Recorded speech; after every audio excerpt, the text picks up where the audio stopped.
ধরে ফ্যাসিবাদের বিরুদ্ধে তাদের সংগ্রাম চালিয়েছে নিরন্তর। এই সংগ্রামে আমাদের অনেক প্রথিত যশা সাংবাদিক তাদের প্রাণ হারিয়েছেন এবং ফ্যাসিবাদের রোষানলের শিকার হয়েছে। আমি শ্রদ্ধাভাবে স্বীকার করতে চাই আমাদের কাজী ভাইয়ের কথা। এই প্রেস ক্লাবে আসলেই বা বিএফপি বা ডিইউজের কোনো অনুষ্ঠানে সবসময় তাকে আমরা সামনে পেয়েছি। প্রিয় সাংবাদিক ভাই ও বোনেরা, আমি আবারও শ্রদ্ধা জানাতে চাই এই জুলাই আগস্ট যেটাকে আমরা বলছি আর কি, সেই জুলাই আগস্ট এবং তারও পূর্বের 15 বছরের ফ্যাসিবাদ বিরোধী আন্দোলনে যারা শহীদ হয়েছেন তাদের প্রতি শ্রদ্ধা জানাচ্ছি, যারা আহত হয়েছেন তাদের প্রতি সহানুভূতি জানাচ্ছি। একই সঙ্গে 1971 সালের স্বাধীনতা যুদ্ধে যে লক্ষ মানুষ প্রাণ দিয়েছিলেন ভূখণ্ডের জন্য তাদের প্রতি গভীর শ্রদ্ধা জানাচ্ছি। শ্রদ্ধা জানাচ্ছি বিভিন্ন সময়ে গণতান্ত্রিক আন্দোলনে গণতন্ত্রকে প্রতিষ্ঠা করার জন্য স্বৈরাচারের বিরুদ্ধে এবং পরবর্তীকালে ফ্যাসিবাদের বিরুদ্ধে আন্দোলন করে যারা শহীদ হয়েছেন তাদের প্রতি শ্রদ্ধা জানাচ্ছি। আজকে আমি অতীত চালিকা করতে চাই না, পেছনে যেতে চাই না, কারণ ইতিমধ্যে অনেক বক্তব্য হয়েছে। আমি জানি যে ইতিমধ্যে আমার মতো আপনারা সবাই অসহনীয় উঠেছেন। এই জন্যেই যে আপনার বক্তৃতা আলোচনার একটা বিজ্ঞান আছে, এই গল্পটা আমি বহু আগেও করেছি আপনাদের কাছে। সেই বিজ্ঞানে একটা সময় আসে শেষের দিকে যখন শ্রোতারও আর কোনো মনোযোগ থাকে না এবং যে বক্তব্য রাখে তারও আর কোনো মনোযোগ থাকে না।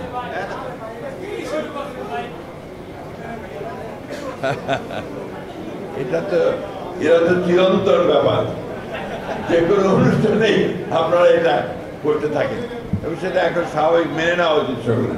যাই হোক, প্রিয় বন্ধুগণ, আমরা খাটো করে জিনিসটাকে দেখতে চাই। আমরা 15টা বছর এখানে যারা আছেন তারা এবং রাজনৈতিক দলগুলো যারা স্বৈরাচারের বিরুদ্ধে আন্দোলন করেছে তারা ভয়াবহভাবে একটা দানবীয় শাসনের যাত্রা করে পৃষ্ঠ হয়েছে। আমাদের বিএনপি সম্পর্কে কিছু বলতে গেলেই বলা হয় যে শুধুমাত্র নিজের দলের কথাই বলছে, না বলেও তো উপায় নেই। কারণ আমার এই দল এই 15 বছরে 60 লক্ষ মানুষের বিরুদ্ধে মিথ্যা মামলা হয়েছে এবং এই মানুষগুলো প্রতিদিন আদালতে গেছেন, উকিলের কাছে গেছেন, বাড়ি থেকে পালিয়ে থেকেছেন পুলিশের দাবরানিতে, অনেকে কেউ আপনার অন্য পাড়ায় গিয়ে অন্য গ্রামে গিয়ে এবং কেউ কেউ গ্রাম ছেড়ে দেশ ছেড়ে জেলা ছেড়ে ঢাকায় এসে রিক্সা চালিয়ে,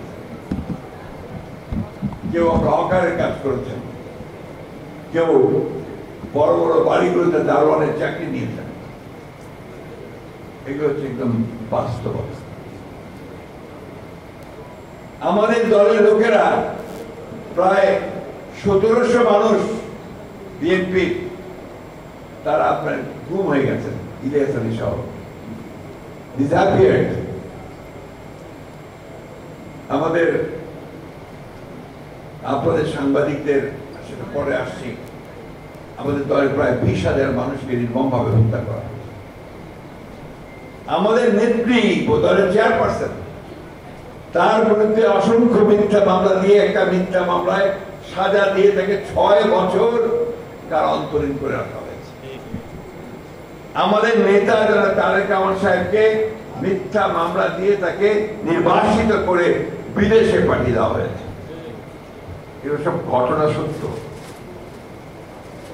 বলছি এই জন্যে যেগুলো কোথায় বলা প্রয়োজন, না হলে ভুলে যাই আমরা। সেই জন্যই আমি আবার এটাকে রিপিট করলাম।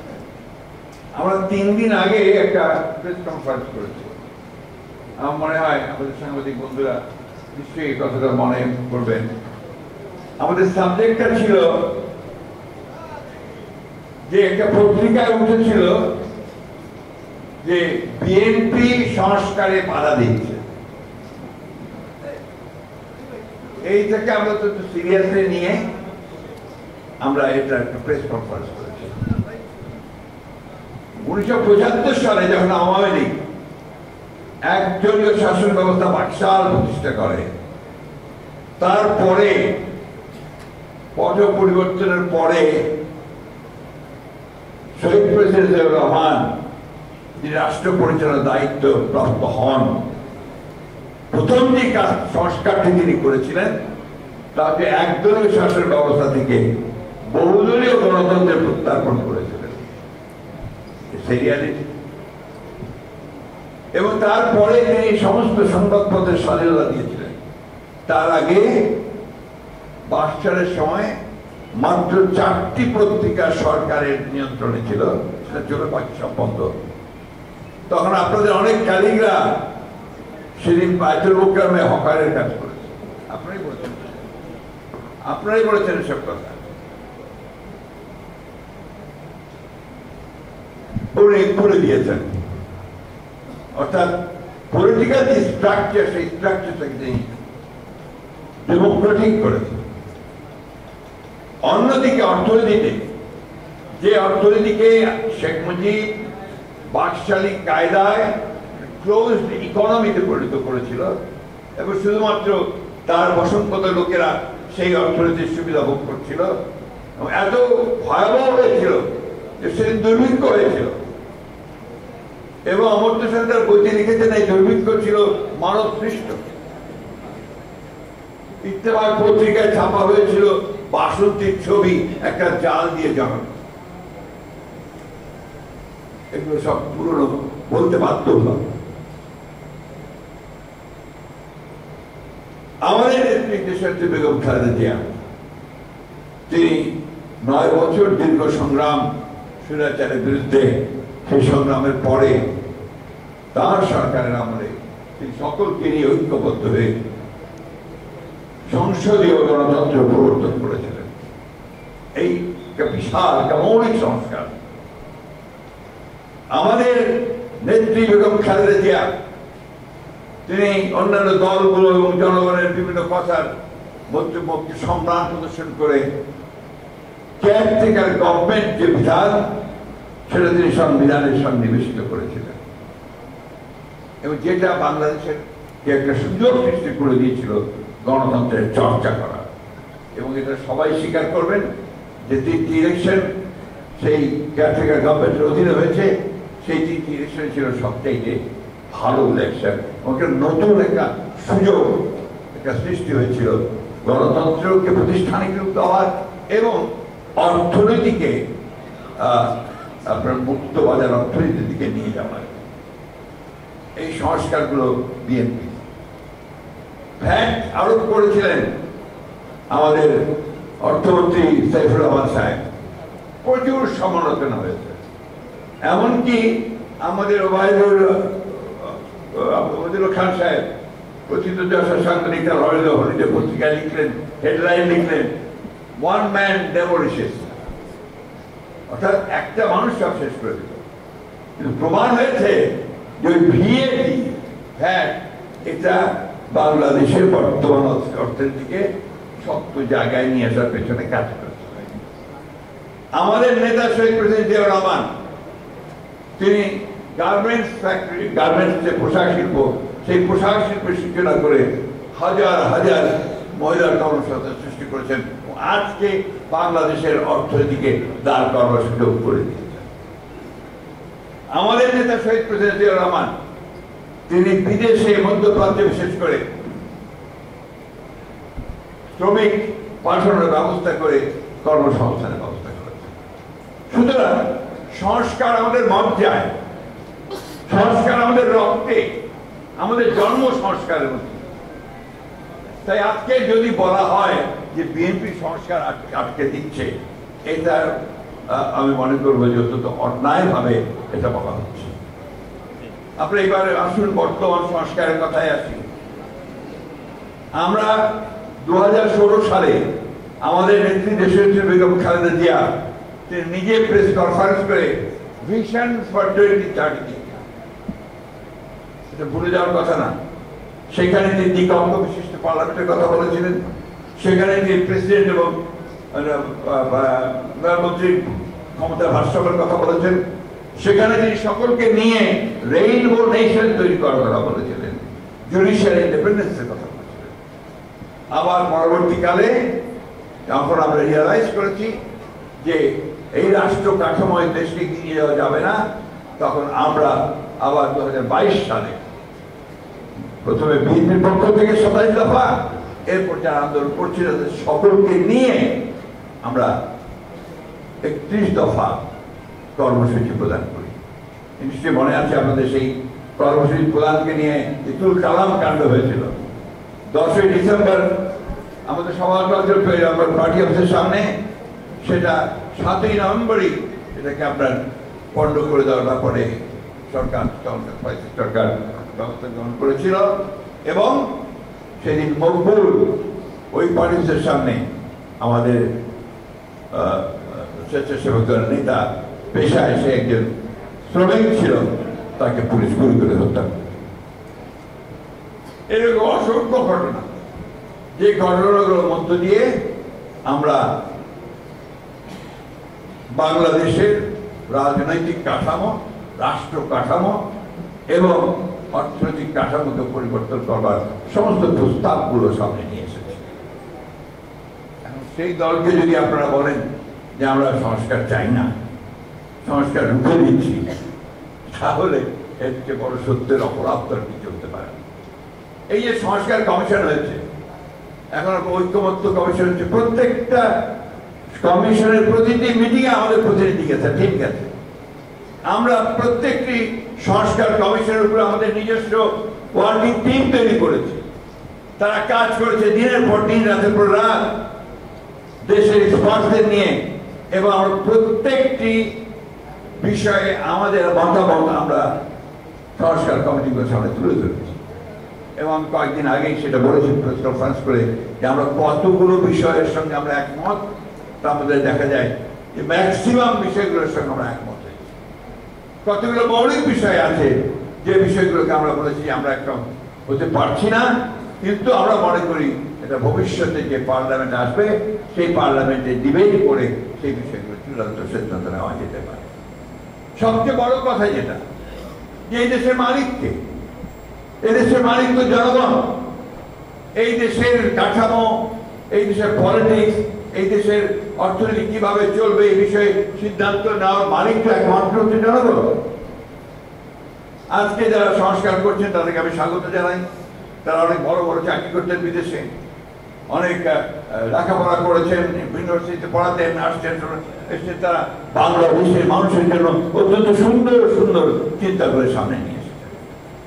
আমরা সেটা প্রপার দেখেছি, দেখে আমরা যেটাকে মনে করেছি যে এই দেশের মানুষের সঙ্গে সংগতিপূর্ণ, সেই বিষয়গুলোকে সামনে আনার চেষ্টা করি। আমরা সেই কথাগুলো আমরা জমা দিয়েছি। জুলাই সনদ সম্পর্কে বলা হয়, জুলাই সনদে সে প্রথম যখন কথা উঠল, যখন সরকার বললো আমাদের কাছে চাইলো যে তোমরা তোমাদের মতামত দাও, আমরা তখনই দিয়ে দিচ্ছি। এরপরে এখন আবার কয়েকদিন আগে সরকারের তরফ থেকে আমাদের কাছে মতামত চাওয়া হয়েছে, আমরা গতকাল রাত্রে সেই সব মতামত পুরো দিয়ে দিচ্ছি। তাহলে প্রবলেমটা কোথায়?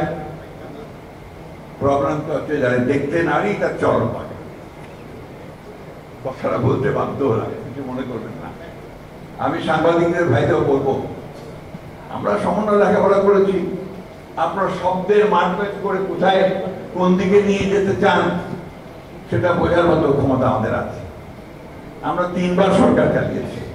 তো সরকার, দেশ, জনগণ, রাষ্ট্র, পররাষ্ট্র, ভূ রাজনীতি, সেই সম্পর্কে ধারণা আমাদের কোনো অংশে কম নেই। এবং আমরাই নতুন বাংলাদেশ চেয়েছি প্রথম, আমরাই রাজনৈতিক কাঠামো, রাষ্ট্র কাঠামো পরিবর্তন করতে চেয়েছি, আমরা এই অর্থনৈতিক কাঠামোর পরিবর্তন চেয়েছি। আমরা কে কতজন প্রাণ দিয়েছি, কে কতজন জেলে গেছে, সে বিষয়টা আমি এখানে তুলছি না। এটা আপনারা ভালো করে জানেন। কয়েকজনকে পত্রিকাতে বেরিয়েছে জুলাই মাসে আমাদের প্রায় 600-র উপরে বিএনপির নেতা কর্মী, অর্থাৎ ছাত্র দল যুবদল নেতা কর্মীরা শহীদ হয়েছে। আমি এই কথাগুলো আনতাম না, আনতে চাইও নি, আমার নোটের মধ্যে সেটা ছিল না। যেখানে কিছু কথা উঠেছে যার ফলে বাধ্য হয়ে এই কথাগুলো আমি বললাম, ক্লেরিফাই দ্য সিচুয়েশন। সুতরাং আমাদের যে ব্যক্তির চেয়ে দল বড়, দলের চেয়ে যে দেশ বড়, এটাতে আমরা বিশ্বাস করি। আমরা খুব সোজা কথায় বিশ্বাস করি একটা লিবারেল ডেমোক্রেসিতে। আমরা বিশ্বাস করি যে নির্বাচনের মাধ্যমে ক্ষমতার পরিবর্তন হবে এবং সেই নির্বাচিত সরকারই একমাত্র দেশ চালাবে এবং তার সমস্যাগুলো সমাধান। আমরা কেন এই সরকারের কাছে সব যাচ্ছি? এটা অন্তর্বর্তীকালীন সরকার। এখানে যারা আছেন তাদের রাজনীতি সম্পর্কে, দেশের মানুষ সম্পর্কে আমাদের যে বেশি ধারণা আছে নাকি? আমরা যারা রাজনীতি করছি বা আপনারা সাংবাদিকরা, না, নেই। কিন্তু আমরা তাদের দায়িত্ব দিয়েছি, তারা তৈরি করুক, তারা আলোচনা করছি, আলোচনা করে যেটা আমাদের কাছে গ্রহণযোগ্য হচ্ছে সেটা আমরা আলোচনা করে নিয়ে নিচ্ছি। আমি খুব আশাবাদী মানুষ। এখানে কে যেন একজন জানতে চেয়েছেন যে নির্বাচন হবে কি হবে না, কোথায় মান্না ভাই অনেকেই বলেছেন যে হবে না। কেন হবে? নির্বাচন তো এই দেশের মানুষ চায়, নির্বাচন জন্য মানুষ প্রাণ দিয়েছে তো। কারণ মানুষ একটা নির্বাচিত প্রতিনিধিত্ব চায় পার্লামেন্টের মধ্যে। তো এই জিনিসগুলো নিয়ে আমি মনে করি যে কোনো আপনার সমস্যা নেই। সমস্যা হচ্ছে যে যত দ্রুত সম্ভব আমরা এই কাজগুলো করে আমরা একটা নির্বাচিত সরকারের দিকে যাই, গণতন্ত্রের পথে যাই। আমি আজকে ডক্টর প্রফেসর ইউনূসকে ধন্যবাদ দিতে চাই এই ফোরাম থেকে, যে তিনি নির্দেশ দিয়েছেন ডিসেম্বরের মধ্যে নির্বাচনের সব কাজ গুছিয়ে রাখার জন্য নির্বাচন কমিশনকে। এটা একটা অত্যন্ত ইতিবাচক ব্যাপার, and he deserves thanks for that.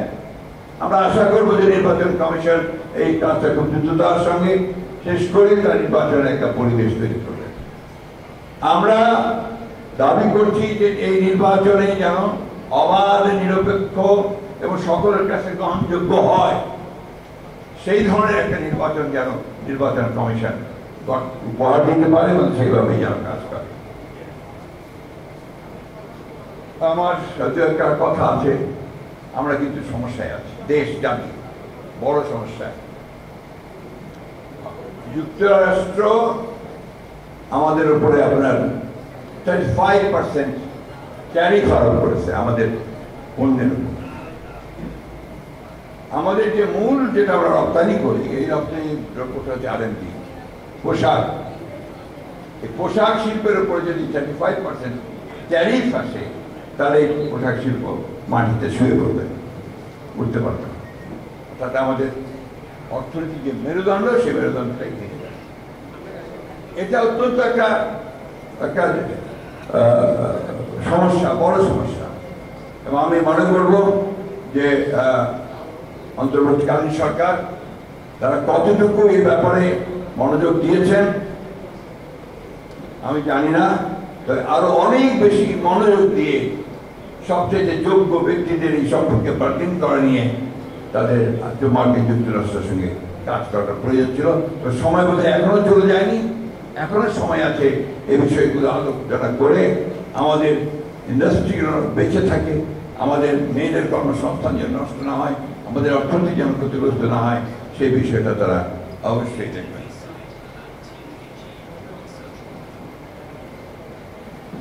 আরেকটি বিষয় সীমান্তে হত্যা এবং পুশিং, এই কথাটা আমরা ঠিক সেইভাবে বলছি না, ছোট্ট ছোট্ট করে নিউজ দিচ্ছি আপনার কোথাও। আমি সাংবাদিক ভাইদেরকে অনুরোধ করবো, সকল সংবাদকর্মী, সংবাদ মাধ্যম সবাইকে অনুরোধ করবো এই ব্যাপারটাকে সিরিয়াসলি রাখার জন্য। এটা কোনো হালকা ব্যাপার নয়, প্রতিদিন ঘটছে না এবং সীমান্তের চারদিকে ঘটছে। সুতরাং এই বিষয়টাকে আরো গুরুত্ব সহকারে জনমত সৃষ্টি করার ব্যাপারে নিয়ে আসা দরকার, এবং এ ব্যাপারে সরকারের প্রতিও আহ্বান জানাবো যেন সরকার এই বিষয়টাকে অত্যন্ত গুরুত্ব দিয়ে ভারতের সঙ্গে এটা দর কষাকষিতে চূড়ান্ত পর্যায়ে যায়। আরেকটা বিষয় আছে পানির হিস্সা। আবার ফেনীতে বন্যা শুরু হয়েছে, এখন বর্ষাকাল আরো শুরু হবে। এ ব্যাপারটাও আমি অনুরোধ করবো যে তারা অত্যন্ত জোরালো ভাবে এই পানির হিস্সার ব্যাপারগুলো, পানি বন্টনের বিষয়গুলোকে তারা নিশ্চিত করবেন। জাতীয় ঐক্য সবচেয়ে বড় জিনিস আপনারা বলেছেন, আমরা বিশ্বাস করি সবচেয়ে বড় জাতীয় ঐক্য তৈরি করা দরকার। জাতীয় ঐক্য কোন জায়গায় হবে? জাতীয় ঐক্য হবে আমার গণতান্ত্রিক অধিকারকে রক্ষা করার ক্ষেত্রে। আমি তোমার সঙ্গে একমত হব না, কিন্তু তোমার মত প্রকাশের স্বাধীনতাকে রক্ষা করবার জন্য আমি আমার প্রাণ বিসর্জন দেব, এটাই জাতীয় ঐক্য। And that is democracy. গণতন্ত্র সেটাই, পরমত সহিষ্ণুতা। দুর্ভাগ্য আমাদের যে বাংলাদেশে আমরা সেই গণতন্ত্রটাকে কখনোই ওইভাবে চর্চা করি নাই। আপনি যদি চর্চাই না করেন, কারণ গণতন্ত্র একটা কালচার, এটা একটা কালচার, এটাকে যদি চর্চা না করেন আপনি ওই জায়গায় পৌঁছবেন কি করে? ওই জন্য যে ভাষায় কথা বলছে না, যে আমরা হুমকি দিচ্ছে আমাদের সাংবাদিক ভাইদেরকে যে এটা না করলে এটা হবে, এটা করলে এটা হবে, তাদের কথা না শুনলে তারা এই কাজ করবে, বা আমরা আমাদের তরফ থেকে কেউ কেউ বলছে, এই জিনিসগুলো আপনার কিছুতেই হয় না যদি সত্যিকার অর্থে আমরা গণতন্ত্রের চর্চাটা করি। প্রবলেমটা ওই জায়গায়। আসুন, আজকে এত কিছুর পরেও আমরা তো লড়াই করি এখানে। সেই তৃতীয় আগে থেকে আমরা এখানে লড়াই করেছি, 12 ভূঁইয়ারা লড়াই করেছি, 71 সালের স্বাধীনতা যুদ্ধ করেছি, আমরা 52 যুদ্ধ করেছি, 54 যুদ্ধ করেছি, তার আগে আমরা 91 আন্দোলন করেই আমরা স্বৈরাচার থেকে মুক্ত হয়েছি, এবং সর্বশেষ এই 24 জুলাই আগস্ট যেটা আপনারা করছেন, এবং আরো 15 বছর যুক্ত করে আমরা কিন্তু সীমান্ত সংগ্রাম লড়াই করে গেছি। আজকে যখন এখানে আসি তো মনে হলো সেই পুরোনো দিনের কথা। আগে যখন এখানে আসতাম তখন আমি সিঁড়ি দিয়ে টকবক টকবকে লাফিয়ে উঠতাম। এখন যখন এখানে আসি আমাকে ধরে দেখে শুনে উঠতে হয়। অর্থাৎ আমি এই প্রক্রিয়াতে 15 বছরে কিন্তু আমি বুড়ো হয়ে গেছি। We are the decaying line, এবং আমাদেরকে নির্ভর করতে হবে কিন্তু ওই তরুণদের ওপরেই। তাদেরকেই আমাদেরকে এডুকেট করতে হবে, তাদেরকেই মোটিভেট করতে হবে যেন সত্যিকার অর্থেই একটা গণতান্ত্রিক বাংলাদেশ তৈরি করার ব্যাপারে তারা এগিয়ে আসে এবং সেখানে তারা সফল হয়। আপনাদের সকলকে আন্তরিক ধন্যবাদ, কৃতজ্ঞতা। আপনারা সবসময় আমার পাশে ছিলেন, সেই রাত্রির কথা আমি কখনোই ভুলবো না, বলা সম্ভব না। আপনারা সবাই ছিলেন, এবং যখন আমি আপনার যখন আপনার বেরোচ্ছি তখন যে আক্রমণটা আমাকে করা হয়েছিল তারা আপনারা আমাকে ইনজিওর্ড হয়েছিলেন। আমি সারা জীবন আমার ব্যক্তিগত অবস্থাকে মনে রাখি, এবং আমি গ্রেটফুল ফর দ্যাট। আপনাদের কাছে আমি অনেকভাবে ঋণী। আমি সবাইকে ধন্যবাদ জানিয়ে বক্তব্য শেষ করছি। আসসালামু আলাইকুম, খুদা হাফেজ, বাংলাদেশ জিন্দাবাদ, জাতীয় ঐক্য জিন্দাবাদ। সবাই ভিতরে থাকবে আর কি, ঘরের ভিতরে সবাই ঢুকে যাবেন ভিতরে।